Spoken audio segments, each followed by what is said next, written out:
Welcome, everybody. Welcome to today's bootcamp. We are excited to have all of you here. And I want to extend a special welcome to those joining us for the first time. It's a great pleasure to have you here. We are going to start very soon while we're waiting for the rest of the participants to join us. So today we have the honor of having Marianella Morales here as our speaker.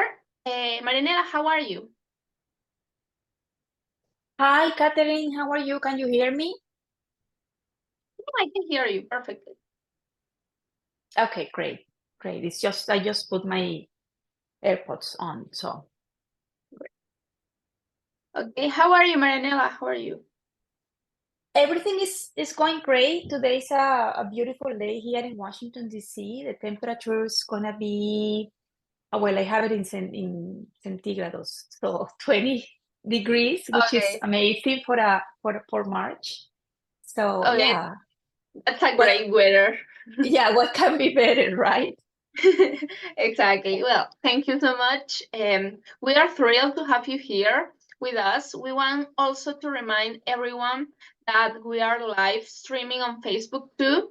And the session also will be recorded on our bootcamp website, so you can review it later. You can take notes now, but then you can also check your notes with the recording in our website. We also encourage you to share this experience using the hashtag bootcamps and YBT. We want to hear your comments on the session, the questions, maybe your experience with us. So we are happy to have you here, and we hope you share your experience with us. Also, this bootcamp session is part of the activities of the Young American Business Trust. We are an international nonprofit organization working in cooperation with the Organization of American States. Its mission is to promote the social and economic development of young people worldwide. We also would like to emphasize that this session aims to strengthen the skills for the TIC Americas competition that we have this year. We invite all young entrepreneurs to register for this project.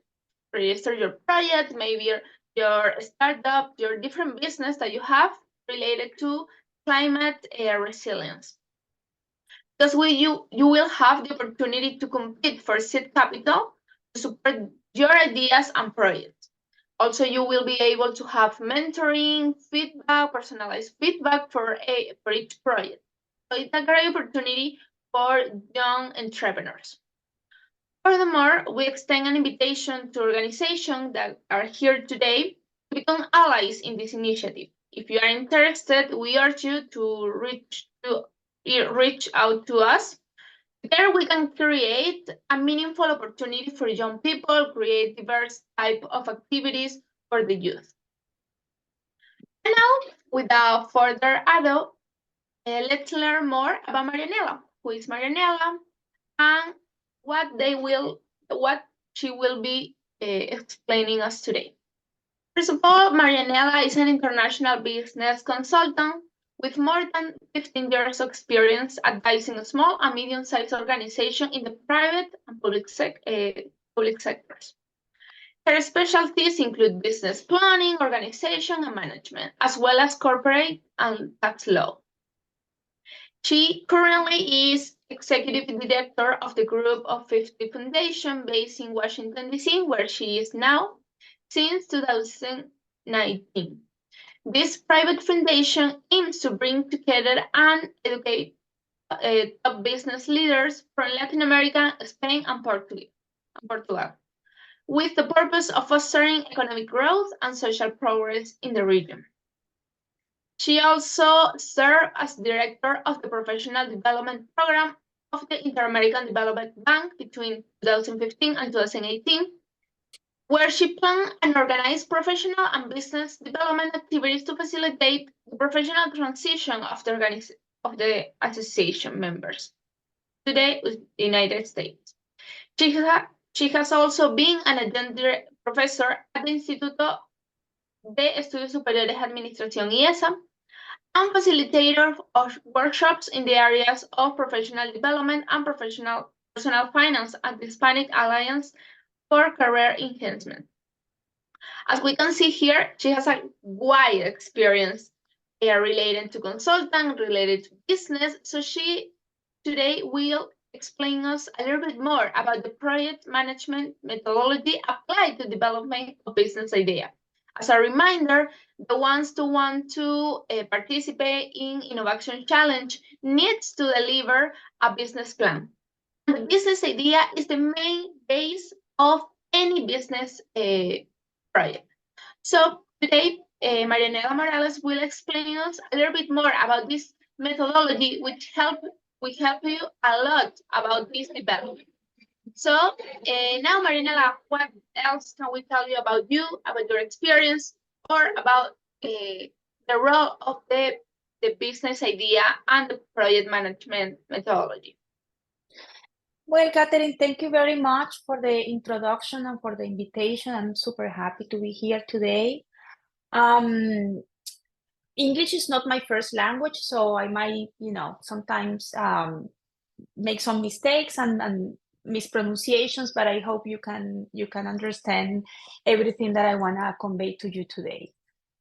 So basically, my role in let's say advising businesses has been mostly as a lawyer. That's my primary background. I practiced as a corporate and tax lawyer for many years, and obviously in every business development or any business idea, there is a legal side to take into account in order to see if the idea is feasible or not. And or how you can structure in general. I mean, if we are working in the legal, let's say with a legitimate business, it's gonna be legal, right? But there are restrictions on how you can exercise that business. For example, if you are in the financial sector, right, you might need to get some licenses in order to be able to deliver the product or the service that you are planning to deliver. So from the very beginning, it's very important to have, that legal advice, and that has been my role for many years. And I also have a master in finance, and that led me to get involved more recently, let's say the last 6, maybe 8 years, in operations management of businesses and also in project management. So that's how I got into this field, let's say. Yeah. Mm-hmm. Okay, thank you so much. Yeah, I consider that this experience that you have is very wide, and it allows to have a more multidimensional perspective, and it helps you to give a better feedback related to business. So thank you so much for your time and for being here. So now I'll leave you the floor to start our bootcamp session. Okay, let me share the presentation with everyone, and then we can start. Okay, so here it is. Can you see it? Oh, yes, we can. Okay. We can see it. We went directly to the, okay. So basically I'm going to try to explain how the project management methodology can be applied for the development of business ideas. Obviously, we are going to talk in general about project management. Project management is a very wide and complex, let's say, field. That's why there is a profession for that, and there is a certification for people that do this role in projects, because there are a lot of techniques and specific things that you need to do and you are supposed to do when you are managing a project, right? But however, most of the things that project managers does, we do it like in our everyday life, let's say, and you will see it. But we don't know that we are kind of project managers of our lives or our works or of our life in general.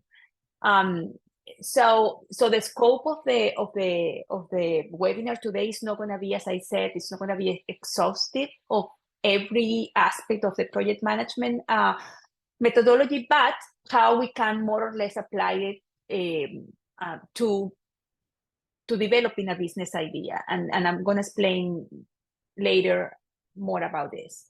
So it's important to have in mind first that there is a difference between the business model, the business plan, and a project plan.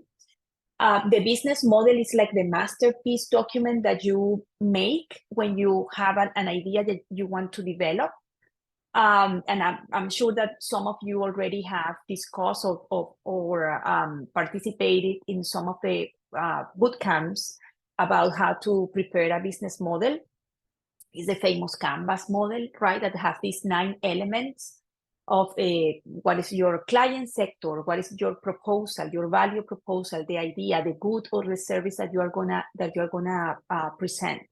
Who are your strategic partners for that? How are you gonna make income?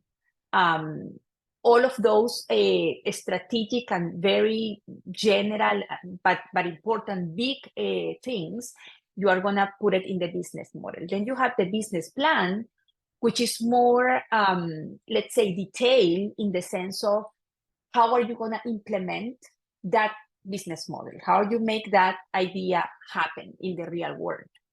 And then you have the project plan, right? The project plan, and they are located in that order because it's exactly the right way to be.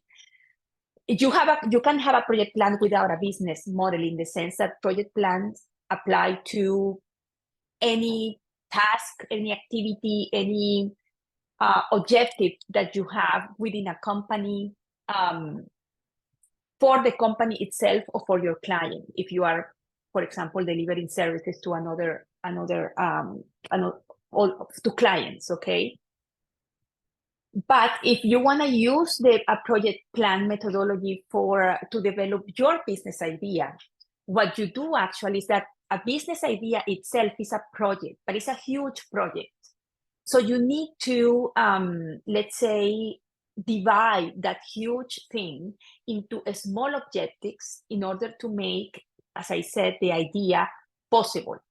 For example, you are going to sell a particular good, let's say telephones, units to people. You design a telephone that is going to compete with Apple or with whatever is in the market, right? In order to sell that telephone, you need to put in place many aspects of the business. For example, you might need at the beginning to set up a warehouse where you're going to put all the merchandise that you're going to sell later. You might need to have most probably a online web page, right, for your business. A web page for your business, and then you might need to have also an accounting system, okay, in order to put together all the income and expenses and everything related to the accounting of the business. All of these specific, let's say, activities are projects itself that you can organize and can, let's say, that you can organize and you can implement based or following the techniques and the methodology of project planning or a project management. So the project plan is a more specific, let's say, document that is going to tell you how are you going to achieve the goals of a specific task that you have within your business, which is a more bigger thing, okay? Project management is, as I said, is the applications of I didn't say it in the same way, but it's the application of knowledge and techniques and documents and a set of, let's say, best practices that you need to follow in order to achieve the goals of a specific project. And we are going to talk about what is a project later. It's relevant because it provides you with a systematic approach to accomplish the goals and to execute all the tasks that you need to execute in order to have to achieve the goals that you have for a project. And it's important because when you follow this methodology, somehow you have a guarantee that let's say the project that you have is going to be successful, okay? Because the methodology, what is intends to is to put you a framework. So once you have that framework, you just follow the framework and you are supposed to achieve the goal that you set up from the beginning. Obviously, there are changes, there are risks, there are problems that occur or happen during the life of the project, but we are going to see how the planning allows you to manage those problems, risks, or things that can arise during the execution of the project, okay? I'm not going to talk too much about this. There are several methodologies for project management. The waterfall or predictive is the one I'm going to explain a little bit more. The agile is very common too. The difference between the two of them is that in the waterfall or predictive model, there is an intensive initial stage of planning everything that is going to happen during the life of the project, okay? And the project manager is like the main character, is the person that leads everything, okay? In the agile methodology is different. In the main character in the agile methodology is the team that is working for the project. And the Scrum Master, which is kind of the project manager, is not really leading anything. It's just kind of a cheerleader. It's helping the team to succeed. But the team is the one that plan and execute everything. And the other difference is that with the waterfall method, let's say, the product of the project is finished at the very end of the whole project. While in the agile methodology is different. The teams are working in small objectives, and they are going to they work in this let's say initial stages of the product. They have a product at the end that they want to deliver, but they work in initial stages. For example, if we are preparing a web page, okay, in the agile method, what we're going to do is that we will have first, let's say, the initial web page with the initial, let's say, screen, and we're going to show that to the client, and the client is going to say, yes, I like this. And then with that feedback, I come back, and then I'm going to add different tabs or different, let's say, functions to the web page, but we don't do it everything. With the predictive model, we do the whole web page from the beginning to the end. Every tab, every function, everything that needs to be in the web page, we're going to put it, and we're going to show it to the client at the end, okay? So that's the main difference of the two methodologies. But as I said, I'm going to talk more about how the waterfall works. What is a project? That's also important, because when you have a business, business don't have a timeline, let's say, in the sense that when you run a business, you kind of run it for life, let's say, right? You start a business, can be the selling these phones, and you assume, you expect, you think that it's gonna be for 40 years span, 50 years, I don't know. In the case of projects, it's different. Projects have a specific time to initiate and to end, because you have a specific goals that you need to achieve within a time frame. That's the difference with running a business, and that's also a difference with operations. In a company, you have operations, right? For example, the accounting is an operation. You have to do accounting all the time. Accounting is not a project. But as I said before, setting up a software to do the accounting can be a project. because you need to set up that software within a period of time so the people for accounting can start working on the accounting, right? So you cannot be the whole life setting up the software for accounting. You need the software within a period of time so that the other people can start their job. But once the software is there, doing the accounting, let's say putting the transactions in the system, that's not a project anymore. That's just operations, okay? So the key elements of a project is that you have specific goals or objectives. You have specific activities that you need to understand and to identify from the very beginning. In order to achieve those goals, you have resources, that's people, materials that you use to be able to perform the activities. You have time, not only for the whole project, but for the specific activities in order to achieve the goal that you want to achieve. And then you have a scope. By the way, you have also a budget, right? From the very beginning.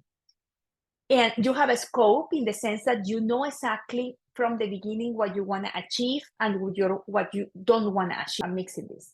And then finally, you have risk. Every project has risk implied on the project. And we are going to also go further on that later on.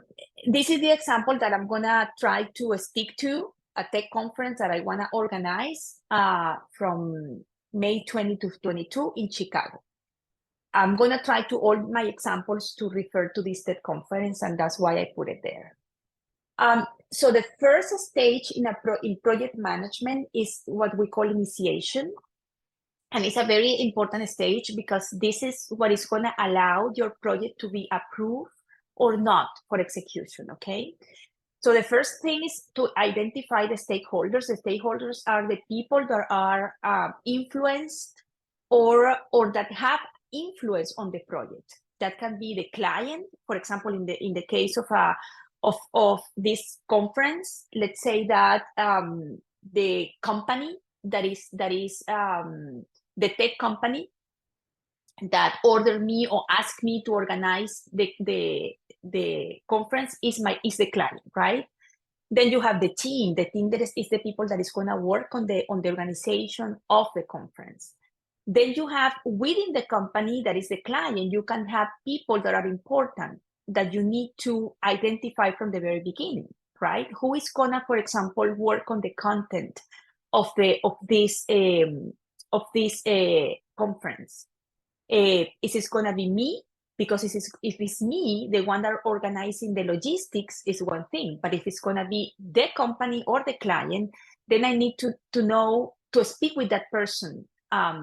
In order to understand exactly what they want to do. They want to do, let's say, conferences, speakers, or they want to have breakout rooms, or they want to do interactive activities. They want to have a showroom with maybe tech equipment that they want to show and they want people to participate. I need to talk to the people in order to understand what they want and what they expect in order for me to be able to organize the meeting, okay? Then you have the sponsor, the people who's going to pay for this.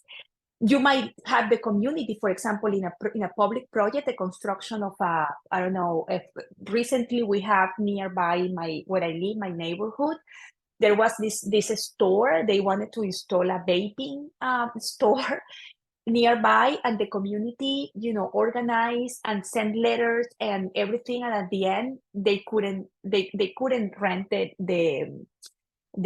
space that was available in the shopping that is nearby my house in order to put the vaping store there, right? So sometimes the community have things to say in a project that you want to achieve. So depending on the project, you might also you want to know what people expect or how they can be impacted by your project, so that they might be at risk if they are not happy with what you're doing, okay?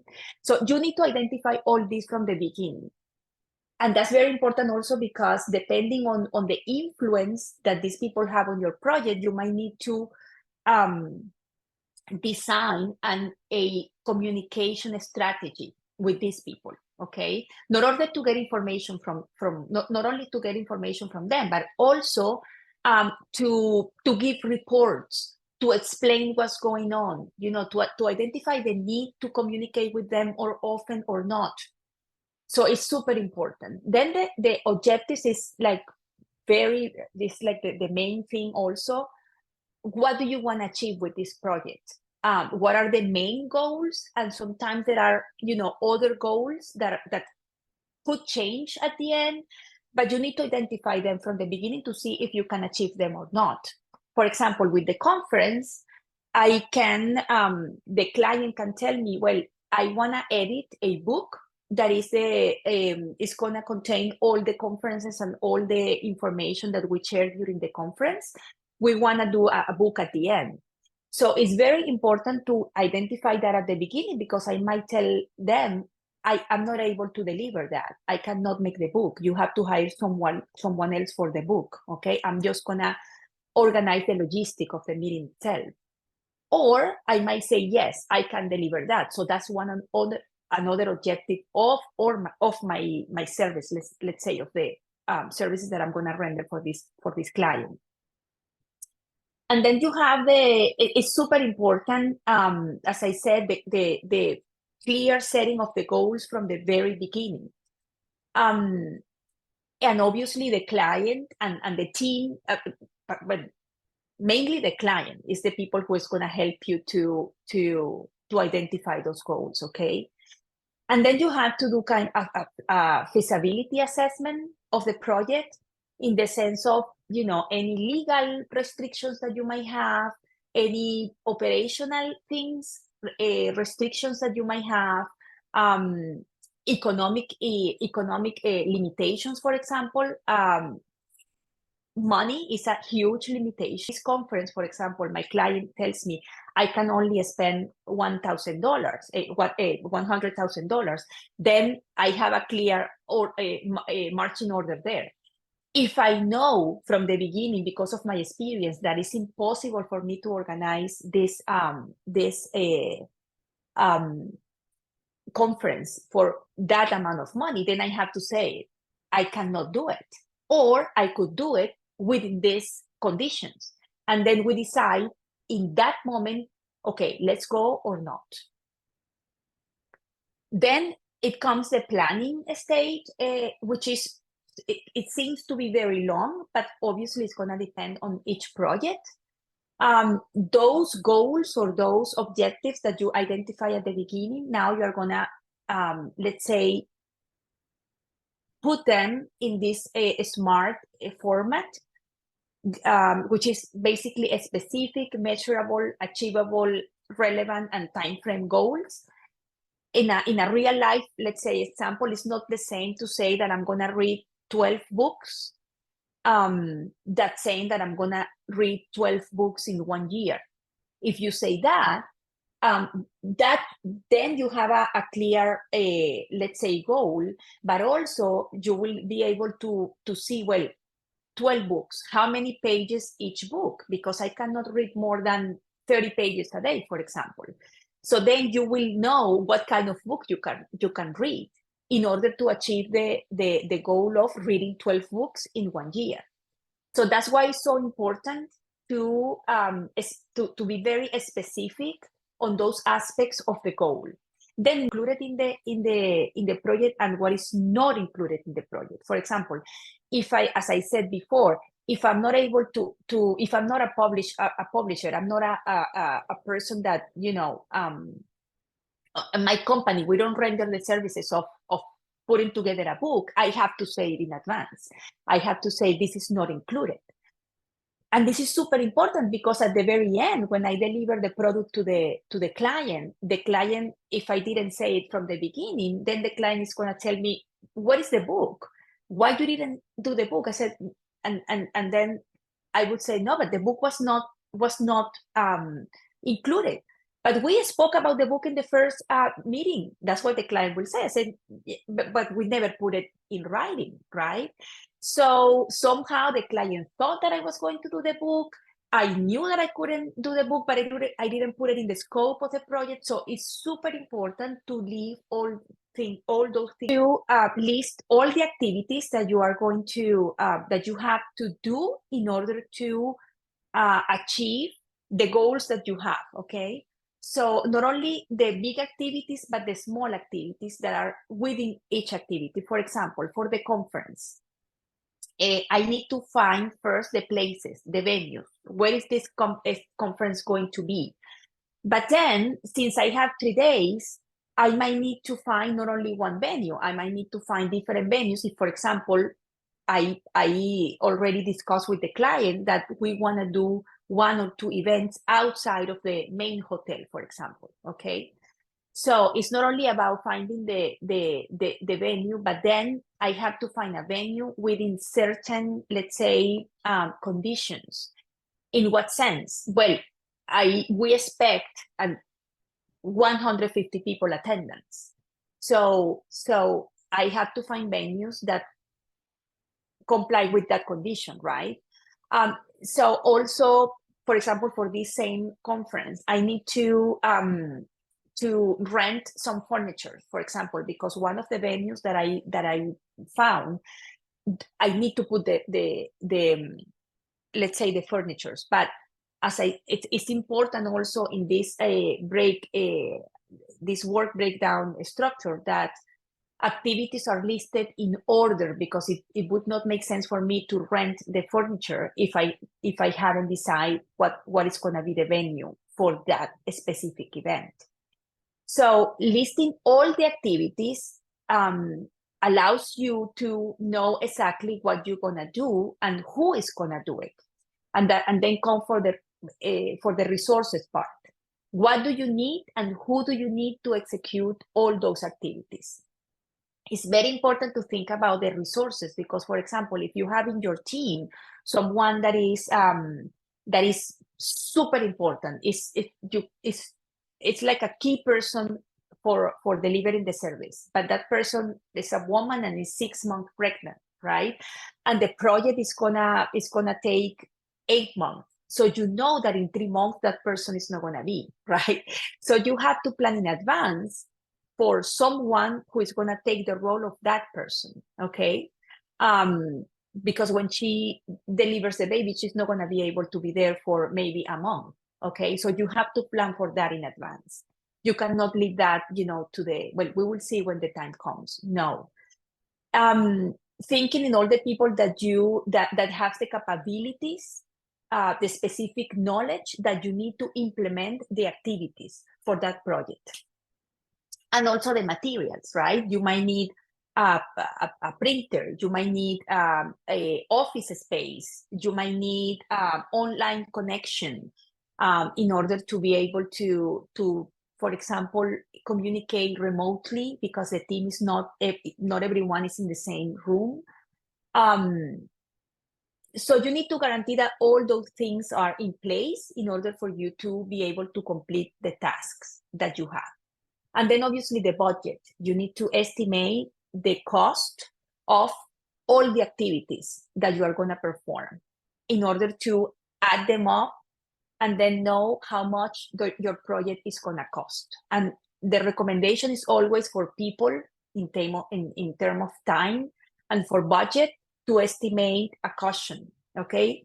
Let's say if making your estimation and adding the cost gives you a total price or a total cost of the meeting of $85,000. So it will be ideal for you to have then 15-20% caution, so that if something happens, you have that money there in order to cover whatever any eventuality that can happen. With time is the same. If you know that the conference is going to be on May 20, it's going to start on May 20. The most recommendable thing will be, for example, with the printer that is going to print the agendas or any materials that you are going to give to people. I would advise you to send the materials to the printer, let's say a week before, so you have everything in your office 2 days before the conference, right? But for that, the material needs to be ready. I mean, the content of the agenda needs to be ready. So the people that is working on the agenda knows that they have to work at least a month before. So they have 15 days or 2 weeks or 3 weeks in order to make any corrections, any adjustment, whatever is needed. So the day when you are supposed to send the agenda to the printer, they can send it, okay?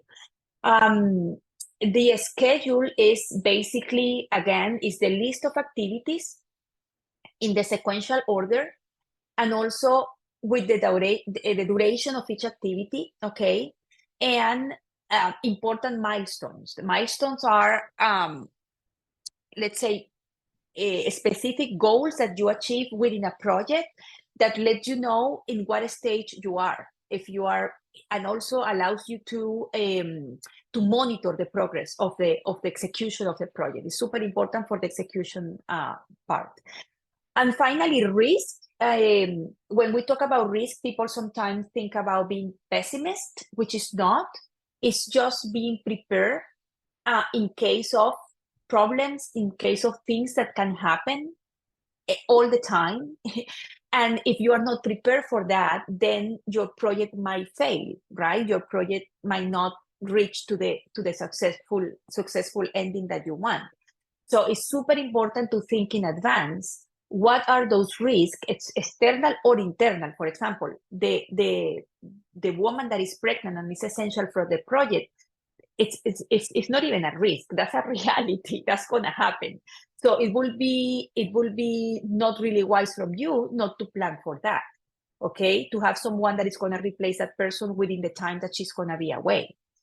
That's an internal problem, but then you have external problem that can happen. In the case of the conference, for example, if I plan an event in Chicago and one of the nights my client asked me to be outdoors, right? They want to go to the rooftop of a building to see where they can see the city. Well, the problem with that is that it might be very cold. So the most advisable thing is that I put in my budget that I might need to put a tent in order to cover the area if the weather is too bad, if it rains, for example. Okay. So basically thinking about risk allows you to think about how can you mitigate the impact of that event in order for your project not to fail, not to die, okay? So it's not about being negative, it's about being cautious and about planning for the success of the project. Let me see. Okay, so this is a Gantt chart. I downloaded this from Google Drive, from Google Sheets. They have a lot of templates that you can use. In here, you see how they list the activities, and then they have the owner of each task, who is responsible for that, when it's gonna start, when it's gonna end, what is the due date, what is the duration of the task, how many days, and then you have like a percentage of completion of each of one. And then you have to the right all the columns expressing the specific time. For example, you can put here that phase 1 is during the month of March, and then phase 2 is during the month of April, and so on, right? That is a way to also monitor the execution of the project. And then in here is just, you know, it can be organized this way. A specific task, and within each of them, everything that you need to do, who is gonna do it, what are the dates for each task, and all relevant information that you need to know in order to be able to execute it. As I said before, with risk management, there is actually a profession, like a risk manager are super important in different industries, for example, in the financial industry. So what they do is basically they try to think about, as I said, eventuality things, circumstances that could happen, that could affect the project.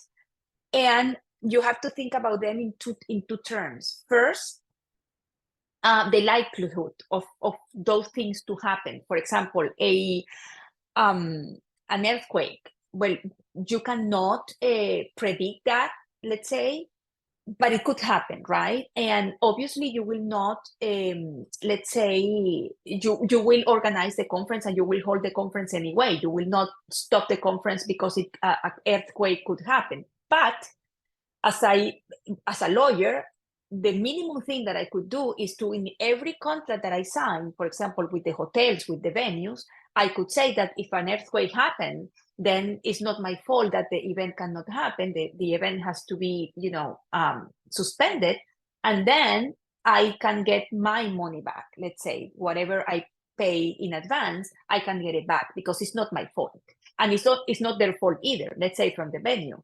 So the venue could say, no, I'm not gonna give you the money back, but I'm gonna give you, you can use this money as a credit for an event in the future. And then you negotiate with that to see what is convenient for you and what is convenient for the venue, okay? That is very, let's say, unlikely, but there are other kind of things. For example, in the case of as I said, of the event, the conference, it could rain. And I have one of the dinners, it is in a rooftop. So setting apart the funds in order to rent a tent and to talk to the people that provides the vendor that provides the tent to cover the place, you have to plan for that, okay? The likelihood, well, you don't know, but it's May, is Chicago is always cold, so the likelihood there might be, it's possible. And if it happens, and that's the second element, it would impact your event if you don't have a tent, because then you will not be able to have to think about the risk in terms of how they impact your project and what is the likelihood of that event to happen. And depending on the combination of those two is how you are gonna plan for the mitigation of that risk. And as I said, planning or risk management is just a guarantee of the success of your project, because then you are prepared, okay, for what can happen. Once you have all the planning covered, then it's the time to launch the project, which is everyone wants to launch the project, to do the conference, right, to be in the conference. But without the previous planning, it's very difficult to that the conference is going to be successful. And I love this picture because people think that when the runners come there to start running, it's just they show up that day, and it's not like that. They are previous month, 1 or 2, I don't know, preparing for that running every day, eating the right food, waking up a certain time. The night before they didn't maybe they eat like a whole meal, pasta, or I don't know what they eat the day before. But then there are a lot of aspects that they need to plan ahead or before they get to that to that line to start running. And with projects are exactly the same. You need to plan in order to be successful. The implementation needs some, let's say, aspects to be reviewed. First, a kickoff meeting is super important. For a conference meeting, I plan events, and it's super important to have this first meeting with all the team, okay, to review all the objectives, to review all that you are going to do during the conference, and to assign responsibility. In the phase of implementation, the project manager, let's say, is kind of it's mainly assisting, and I'm not working. I'm working for my team. I'm trying to help my team to be successful in all the tasks that they have. I am in charge of solving problems, on finding. Okay, it's super important that the team, that the people get back to you with updates about the let's say the whatever is happening, so that you can be sure that you are let's say executing the project within the time and within the money and within the goals that you set up from the beginning, okay? As I said, the goals are important at the beginning because then you know exactly what you're going to do, but during the execution or the implementation phase they are also very important because they allow you to monitor the progress of the project. And finally, change management. As I said, changes can happen and you need to be able to deal with them. If this is something very important, if the change that is happening or that is being proposed doesn't help your objectives and are not really relevant, you can just say this is another project or this is something that we cannot incorporate in the project. But for example, the conference started and it ended at the same time that we had planned from the beginning. So it's important to also, yes, be open to changes, but understand when changes can really get you closer to the success of your project or really, sabotage the success of your project, let's say. This is the Eisenhower matrix is very famous. It's just for deciding when something is urgent or important. Important, as I said, things that get you closer to the objectives and the successful of your project. Not important are things that really are not really related with the project. And then urgents are the things, it has to be with time. What things need to be done within a certain time, okay? Those need to be handled by you immediately, the ones that are important and urgent. We close the project. Obviously, the conference ended and everyone wanted to go home, but no, closing a project is as important as initiating the project. You need to deliver the final product to the client and see if the client is satisfied with the project or not. In the case of a conference, it's a little bit difficult to see it, but in the case, for example, of, I don't know, delivering this software for accounting that I told you, the software, the people that are providing the software are going to deliver that software to you, and I'm going to show it to you how it works. And then you will say, okay, I'm happy. It has all the accounts that I want. It has all the features that I want. And then I have the manual. Yes, that was something that I expected to have. So it's perfect. The client approved, and then you might get paid, right, at that final stage. It's important to have a team meeting in order to find out what things went wrong and what we did well. It's not a question of pointing on anyone or blaming any one of the failures, but it's a question of learning. It's an opportunity for learning, okay, for the future, for future projects. So it's super important to have that and to then document all lessons learned on a final report that normally the project manager prepares with the help of the team, summarizing all that we did during the project, the initial objectives and all the tasks that we accomplished and everything. And then file all the documents. Nowadays, we have electronic filing mainly. It's important to have those folders very well organized. And have all the documents, put together with folders and with the right denomination of the documents. So in the future, if anyone wants to see those documents, it's easy for anyone. Then you have to close contracts, for example, or accounting. You don't want other expenses put it into the accounting of your project. Or if you sign contracts with vendors, you need to close them. For example, you need to get back any advance payment that you gave or a deposit. And super important, give thanks. I always do that with my projects to everyone, vendors, the client who contracted me, my people, let's say my team, because no matter if I had some, differences during the planning or execution, which I always have because I'm a little bit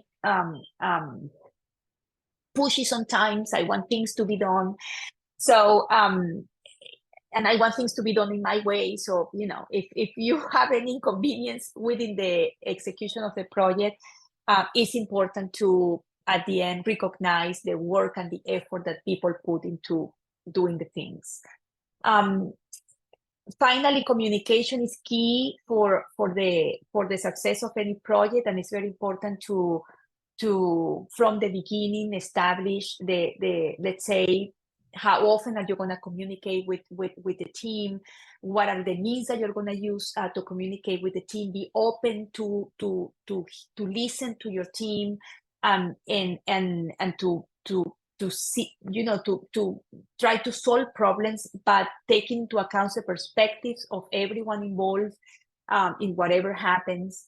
That's key for the success of the project, because, you know, teamwork is difficult. We're handling people and work with people, obviously, is difficult because as human beings, you know, we have our own things going on. So we need to try to facilitate the communication between all the people involved in the project. You know, there are written communications, in-person meetings, online meetings, whatever it is.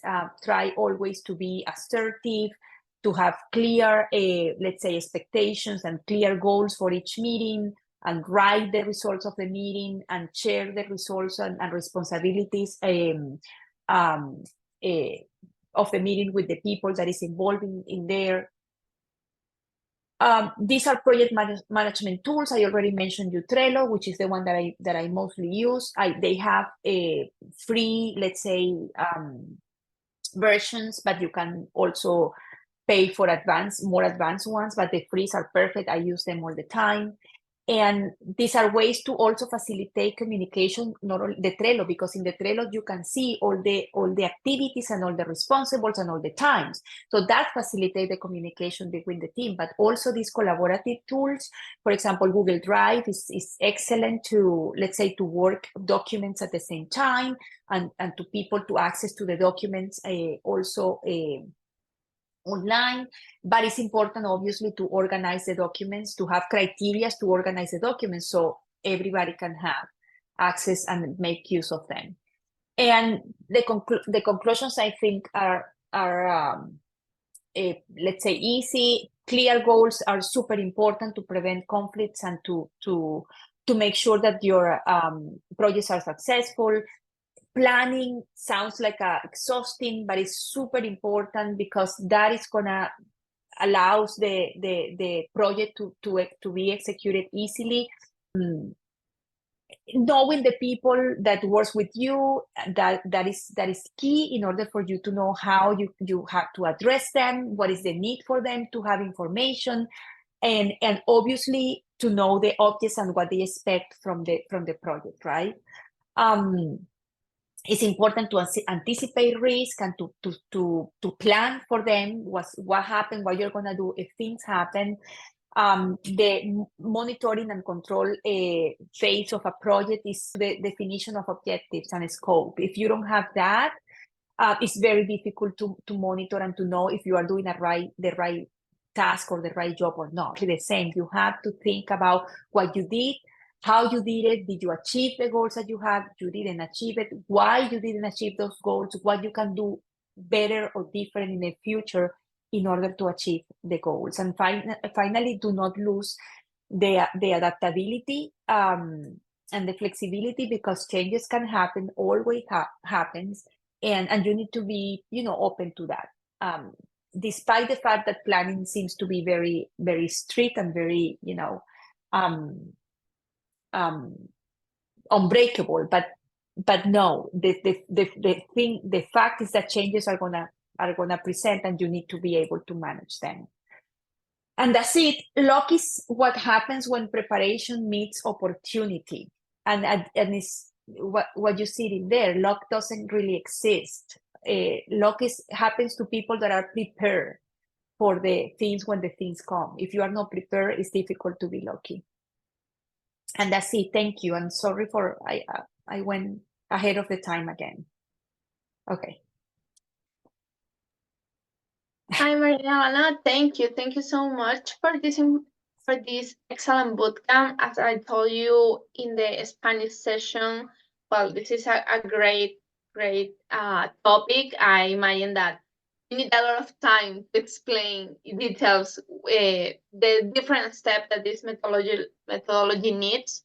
So don't worry about the time. We appreciate a lot your time to focus on this detail. So thank you so much for this. And also thank you so much for the participants in this bootcamp session.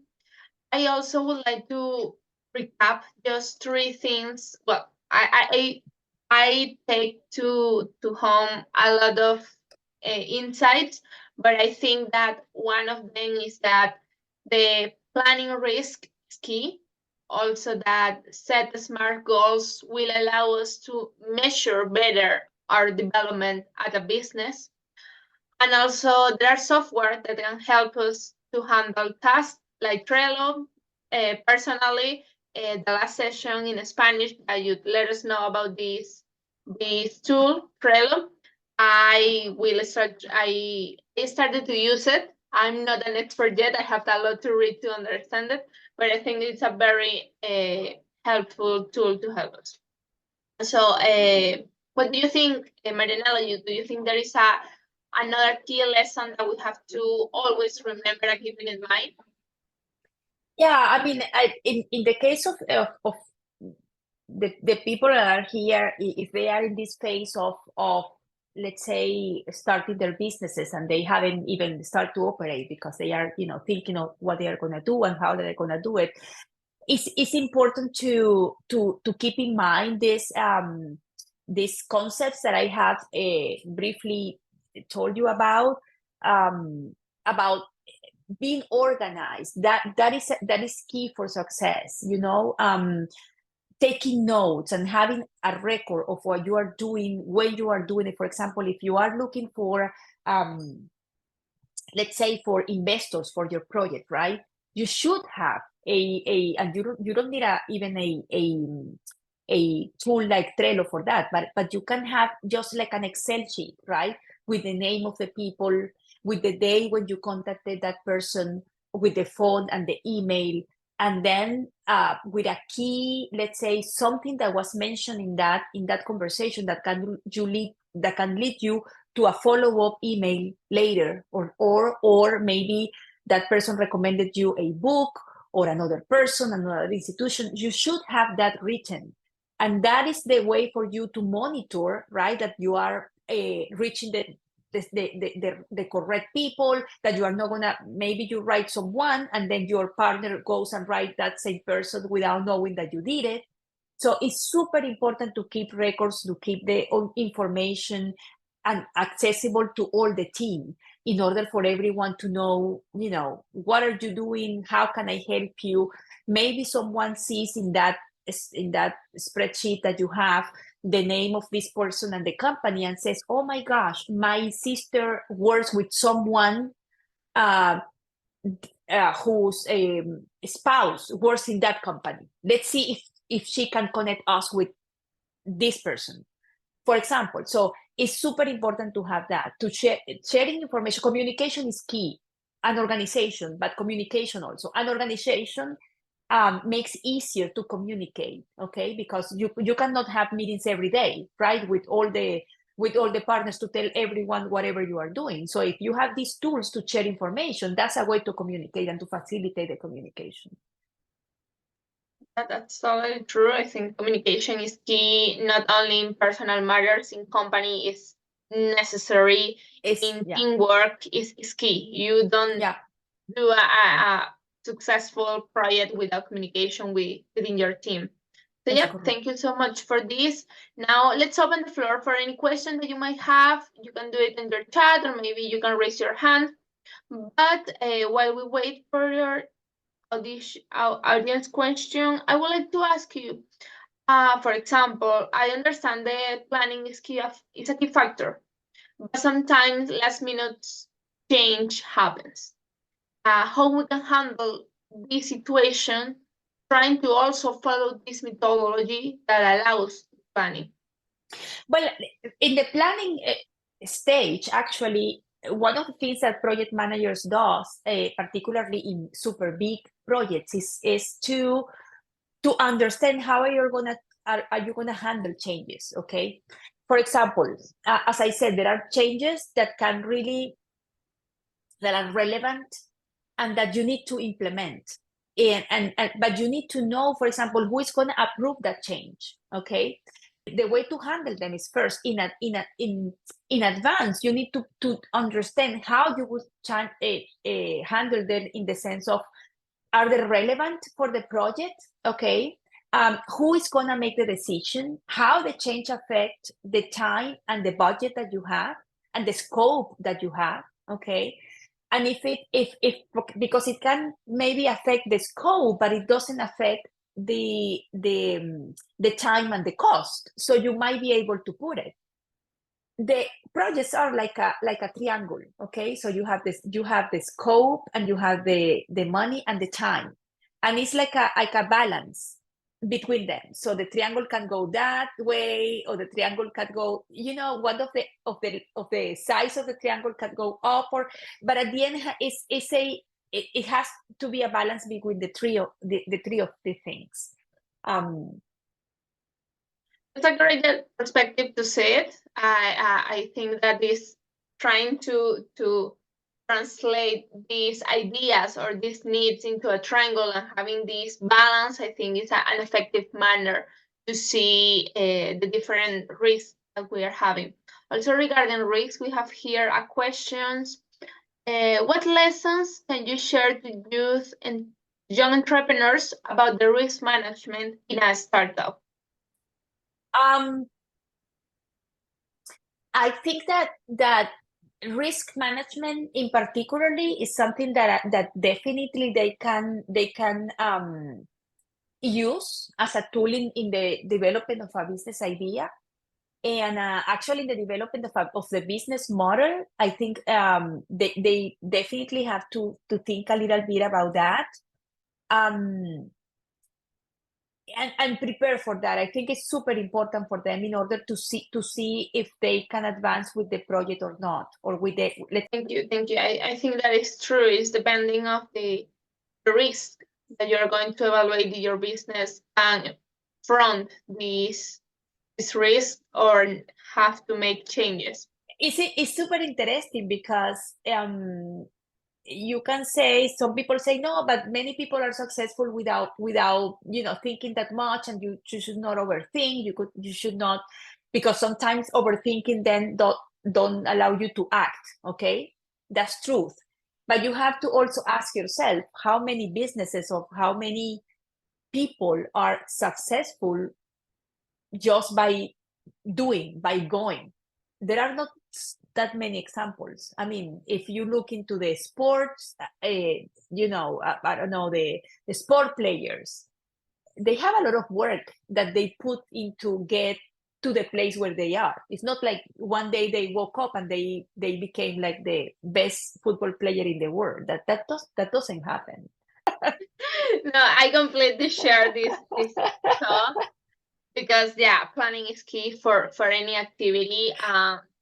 The planning allows us to make different choices, to make a different action to take.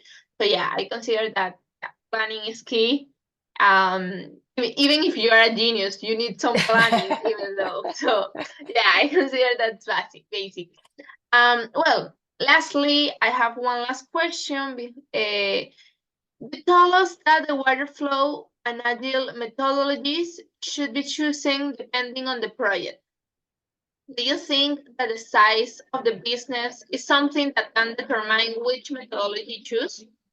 Oh yeah, not only the size, but also the kind of business determines and even the culture. Sometimes in for example, in companies that are very conservative, it's difficult to apply the agile methodology. In the software industry, is super common. For example, in the case of construction, if you are doing a house or a building, most likely you are going to use the predictive model. Most likely. Okay. Okay, well, thank Yeah. you so much. Now we have ending this session, this BootCamp session. Thank you once again for your participation. Don't forget to register on the projects in the competitions. Also, thank you so much, Marianella, for your time, for your expertise, for your explanation with all of this. So thank you so much and have a lovely day to all of us that are joining us. No, thank you, Catherine. It has been a pleasure. And thank you to all the YABT people, Edgar back there, and everyone. Thank you. Thank you. Bye. Bye.